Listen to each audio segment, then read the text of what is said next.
Bonjour à tous. Comment on fait pour résoudre une équation dont l'inconnu est en exposant? Voilà, parce que quand on démarre au lycée, on résout des équations du premier degré, on peut résoudre des équations du second degré, mais en terminale, STMG, on découvre des équations dont l'inconnu, ça va pas du tout nous donner un truc du premier degré ou du second degré. En fait, l'inconnu, c'est petit n et l'inconnu, il est en puissance. Voilà, on est bloqué. Alors, il y a plusieurs façons de résoudre. Hein. Il y a une façon qui utilise un algorithme, hein. Ça peut être souvent lié à des questions Python. Et puis, il y a une façon quand même de le faire à la main. Voilà, en maths. Alors, on finit quand même par utiliser la calculatrice parce que le résultat final, on a vraiment besoin de la calculette. Mais les étapes de résolution, elles se font purement à la main, et ceci grâce à une petite fonction que vous avez apprise en terminale qui s'appelle la fonction logarithme décimal. Alors, ça consiste en quoi? La meilleure façon de vous expliquer ça, c'est de partir d'un exemple, voilà, qui va ressembler à ce genre de choses. Alors là, il y a plein d'aides, donc ça fait peut-être un peu peur. C'est quoi ça, puissance n égale b? Bon, partons d'un exemple. Voilà. On vous demande de résoudre et on verra quelles peuvent être les applications, parce que parfois on ne va pas vous demander de résoudre ça explicitement écrit comme ça, mais ce sera une question liée à un contexte. On le verra. Mais d'abord, premier exemple. Exemple 1. On va travailler sur ça. Voilà. Moi j'aimerais savoir que vaut n. N il est en exposant. Alors je peux peut-être essayer de remplacer n par 2, 1,15 au carré, ça fera pas 100, 1,15 puissance 3, ça fera pas encore 100. On comprend que plus on va augmenter la valeur de n, et plus on va peut-être se rapprocher de 100, parce qu'à force de multiplier 1,15 par lui-même, ça va augmenter tout ça. On se rappelle, il y a un lien avec les suites géométriques, la raison, qui est supérieure à 1 ici. Mais on se dit, oh là là, si j'y vais à tâtons comme ça, il me faudrait quand même peut-être beaucoup de temps à la calculatrice pour trouver la valeur de n. Donc c'est pas comme ça qu'on fait, bien sûr. On va utiliser le logarithme. Alors déjà, la première étape, c'est de se ramener à une équation qui est de la forme quelque chose à la puissance n égale quelque chose. C'est déjà le cas, on n'y touche pas, c'est parfait. Une fois qu'on a quelque chose qui est sous cette forme-là, c'est là qu'on emploie le log. C'est-à-dire qu'on va appliquer la fonction log à gauche et à droite de l'égalité. On y va, rien de plus facile, on écrit le log à gauche. On est en train d'appliquer une fonction logarithme décimale qui est une fonction qui est strictement croissante sur 0 ouvert plus l'infini. Donc on a le droit de faire ça, il n'y a pas de problème. En toute rigueur, on peut mettre des équivalences ici. Bon, franchement, c'est pas quand même hyper important pour vous, à votre niveau, là où vous en êtes.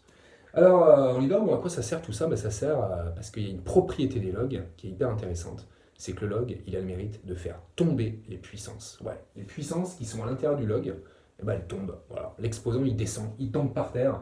Donc en fait, ce log de 1,15 puissance n, comment il peut se réécrire? Il peut se réécrire. Je fais tomber la puissance, là, le n, je le fais tomber, bam, et il passe devant le log comme ça. Voilà. N fois, alors il passe, et puis il passe avec un petit fois qui apparaît. N fois log de 1,15 égale log de 100. C'est super ça. Pourquoi c'est super? Parce que mon inconnu, c'est n. Et mon inconnu, il m'embêtait. Elle m'embêtait parce qu'elle était en exposant. Regardez, mon inconnu, maintenant, elle n'est plus en exposant. C'est fini. Elle est tombée par terre. Alors ceci devient une toute petite équation du premier degré. Alors elle fait un peu peur parce qu'il y a encore des logs, mais il faut savoir que le log de 1,15 ou le log de 100, c'est des nombres. C'est des nombres qu'on ne peut pas calculer. Enfin, on ne peut pas calculer. Il y en a un, là, ça tombe bien, on le calcule facilement, ça vaut 2, mais à la limite, ça, on s'en fiche. Vous me faites ça à la calculatrice. La dernière étape, c'est juste de comprendre que nous, ce qui nous intéresse pour une équation, c'est de trouver n, par n fois log de 1,15. Donc il y a une dernière étape qui va être de diviser par ce truc-là qui nous gêne, qui est le log de 1,15.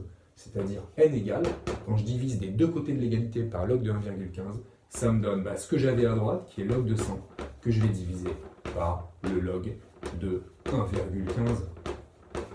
Bon, j'ai trouvé n, c'est fini en fait. Voilà ma solution. Alors vous me direz, c'est pas très parlant ça. Ouais, mais s'il n'y a pas de contexte, ça y est, c'est la solution. S égale, bam, on va trouver la solution de l'équation. C'est fini. Alors bien évidemment, vous vous dites bien qu'on ne vous fait pas faire ça juste pour la beauté de cette chose-là, qui entre nous n'est pas très belle. On vous fait faire ça parce qu'il y a certainement un lien avec un contexte. Alors si on veut quand même donner une valeur approchée, c'est là où on prend sa calculatrice. On va le taper ensemble. Voilà, log de 100 divisé par le log de 1.15. Voilà, sur ma petite numWorks, ça me donne quoi? 32,95 à peu près. Allez, j'arrondis à 33. Ok. Bon, à quoi ça me sert tout ça? Ça me sert à des situations où il y a un contexte. On va en faire un. Alors bien évidemment, ces questions-là ne se traitent pas en une seule question, hein. Il y a plein de sous-questions, ça prend carrément tout un exercice. C'est des situations de suite géométrique. Des situations dans lesquelles, finalement, vous avez réussi à modéliser votre situation par une suite. Hein, du genre, n'importe quoi, je mets 1000 euros à la banque, voilà, je mets 1000 euros dans une banque, et puis chaque année, je vais gagner de l'argent parce qu'il y a des intérêts. Voilà, donc je vais faire un taux d'intérêt de plus 5% chaque année. Voilà, chaque année. Et ainsi, je construis une suite UN qui va représenter l'argent que j'ai à la banque N années après mon premier placement. Voilà une situation qui va se traduire par une suite géométrique. Je vous passe toutes les premières questions liées à l'étude de cette suite, d'accord? Suite géométrique de raison 1,05. Ok, ouais, parce que là, il y a un coefficient multiplicateur qui vaut 1 plus 5 sur 100, 1,05. Bref, j'arrive à une suite géométrique de raison 1,05 et de premier terme U0 égale 1000. Donc regardez, ma suite, c'est celle-ci. Voilà. Et après quelques petites questions, vous demanderez peut-être combien j'aurai d'argent 10 ans plus tard ou 15 ans plus tard. On peut vous poser une question qui sera la suivante. À partir de combien d'années ou à partir de quelle année je vais avoir plus de 5000 euros sur mon compte en banque?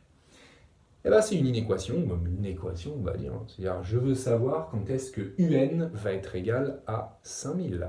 Et si je veux savoir quand est-ce que UN va être égal à 5000, je vous l'écris comme ça, eh ben, c'est une équation que je peux écrire aussi 1000 fois 1,0,5 puissance n égale 100 000. Qu'est-ce que j'ai fait? J'ai remplacé mon UN par son expression explicite, qui était celle-là, qui est l'expression d'une suite géométrique. Et regardez ce que j'obtiens. Une équation dont l'inconnu est en exposant. Une équation puissance. Est-ce que c'est la même que celle-là? Mince, pas tout à fait, j'ai un truc qui me gêne. C'est quoi? 1000, faut que je m'en débarrasse. Bah ouais. Mais 1000, comment je peux m'en débarrasser? Quelle opération me permet de faire ça? Une division par 1000 des deux côtés de l'égalité.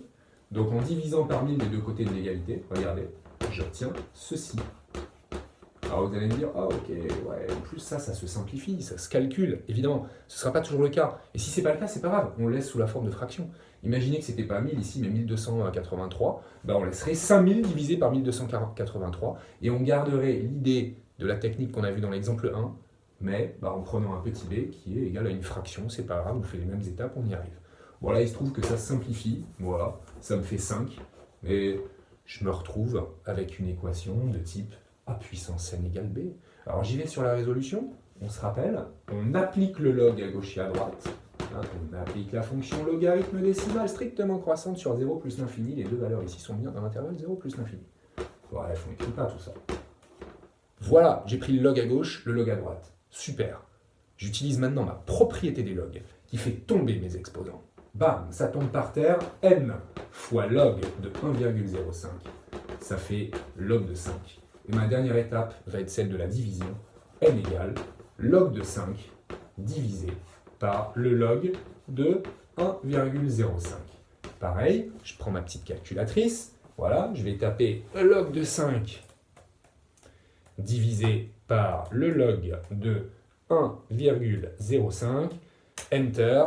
Ouais, je l'ai mal saisi, pardon, parce que ça me donne un truc indéfini, ce qui n'est absolument pas possible. Attention, 1,05. Voilà, Enter, 32,99. Allez. J'ai envie d'arrondir à combien? À 33, bien sûr. Mais attention à l'arrondi. Parce que l'arrondi, il est dangereux par rapport à la question initiale.